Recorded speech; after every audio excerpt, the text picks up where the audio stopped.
ഏറ്റവും പ്രധാനപ്പെട്ട വാർത്ത എന്ന് പറയുന്നത് മാത്യു കുഴൽനാടന് കോടതിയിൽ നിന്ന് കിട്ടിയ വലിയ തിരിച്ചടിയാണ്. കുഴൽനാടൻ പിന്തുടരുന്ന രാഷ്ട്രീയത്തിനും ഇന്ന് തിരിച്ചടികളുടെ ദിവസമായിരുന്നു.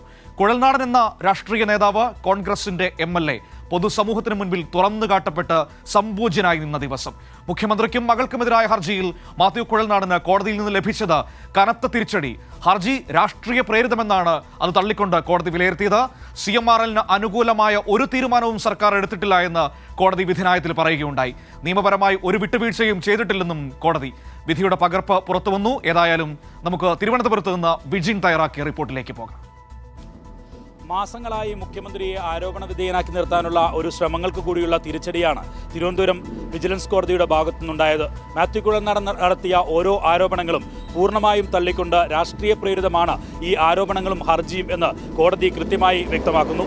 CMRLന് ഒരു സഹായവും മുഖ്യമന്ത്രിയോ സർക്കാരോ നൽകിയിട്ടില്ലെന്നും വഴിവിട്ട ഒരു നീക്കവും ഇതിൻ്റെ ഭാഗമായി ഉണ്ടായിട്ടില്ലെന്നും ഒരു കരാറും CMRLുമായി ഉണ്ടാക്കിയിട്ടില്ലെന്നും കോടതി തന്നെ വ്യക്തമാക്കുന്നു. മാത്യു കുഴൽനാടൻ ഉയർത്തിയ ഓരോ വാദങ്ങളും ഒപ്പം തന്നെ ഈ തെളിവായി നൽകിയ ഓരോ രേഖകളും പൂർണ്ണമായും തള്ളുകയാണ് കോടതി ചെയ്തത്.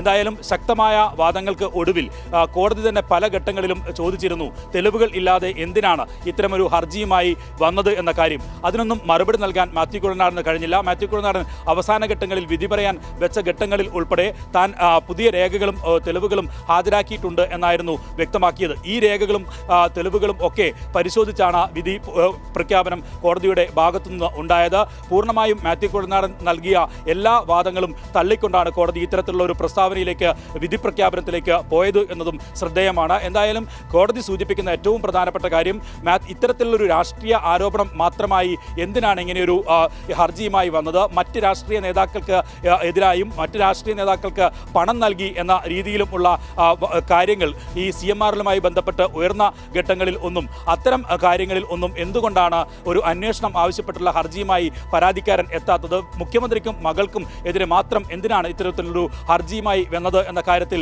കോടതിക്ക് വ്യക്തതയുണ്ട്. അത് രാഷ്ട്രീയ പ്രേരിതമാണ് എന്ന കാര്യം കോടതി ഉറപ്പിക്കുകയും ചെയ്യുന്നു. അതാണ് വിധി പ്രഖ്യാപനത്തിൽ വിധി പകർപ്പിൽ പൂർണ്ണമായും കാണുകയും ചെയ്തത്. എന്തായാലും കുറേ കാലങ്ങളായി മാധ്യമങ്ങളും മാത്യു കുഴൽനാടനും പ്രതിപക്ഷവും ഉയർത്തിയ വാദങ്ങൾ വിവാദങ്ങൾ ഒക്കെ കെട്ടടങ്ങുന്ന നിലയിൽ ശക്തമായ നിലയിലുള്ള ഒരു തിരിച്ചടി നൽകിക്കൊണ്ടാണ് വിജിലൻസ് കോടതിയുടെ ഭാഗത്തുനിന്ന് ഇന്ന് മുഖ്യമന്ത്രിക്കും മുഖ്യമന്ത്രിയുടെ മകൾക്കുമെതിരായി അന്വേഷണം നടത്തണമെന്ന മാത്യു കുഴൽനാടൻ്റെ ഹർജി തള്ളിക്കൊണ്ടുള്ള ഓരോ നിരീക്ഷണവും ഓരോ വിധി പ്രസ്താവവും ഉണ്ടായിട്ടുള്ളത് എന്നതും ശ്രദ്ധേയമാണ്.